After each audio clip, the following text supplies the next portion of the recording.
10 बजल जाए है। इस सौतीन अभी तक घर में की करे है? गए गए गए घर में सुतले रहबे, काम धंधा नहीं है। केकरा के गियाइले छै गे? तोरा गेलज बिजी तोरा त लोले धके चीड़ देबो हमरा गड़िया भीतर। चिड़ही त तनका त चिड़िया देबो। हां गे उहे त कहै छियो चिड़ही न की गे धोछिया। हम तोहर नौकर छिया जे तू सुतल रहबे हम काम करू। हां त करे के हो त कर, न त जो हमरा साथे मुंह मत लगा, न त धके बढ़िया से थोड़िए देबो।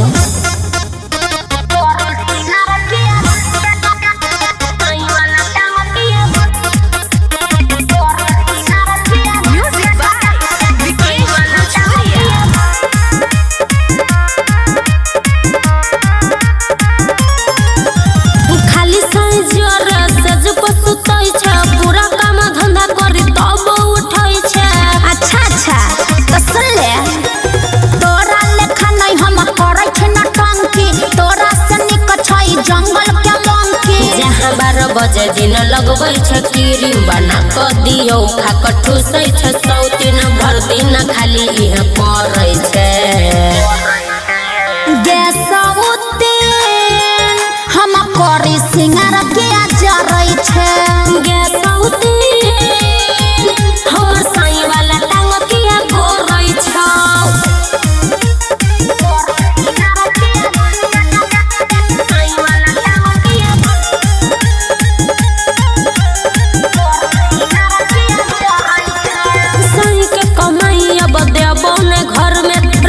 धोछनिया तोरा हम जर में तोरा साथे के रहल चाहे छौ? रह कुंवार मजा ले तो रही गे, कह के देवर चुसै तो रही गे। बोले न ज्यादा अपन मुहले संभार, झोटा पकड़ के न त देबो ससार। कोरोना मा तोहर सब सहै छै। गे सौतीन हम करी सिंगार के जरै छै। गे सौतीन हमर साई वाला टांग के गोरै छ।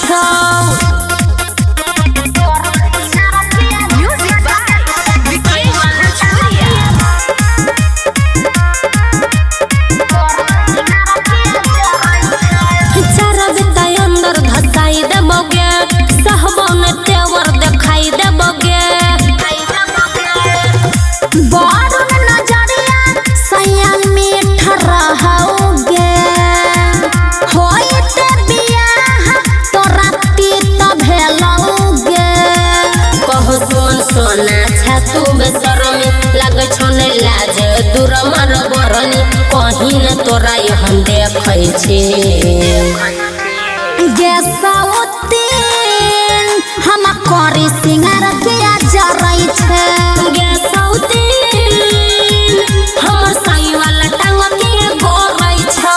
खाली साई जरे सेज पर सुतै छै, पूरा काम धंधा करी तब उठै छै। जहाँ बजे 12 दिन लगबै छ क्रीम बना क दियौ खा क ठुसै छ सौतीन भर दिन खाली इहे परै छै।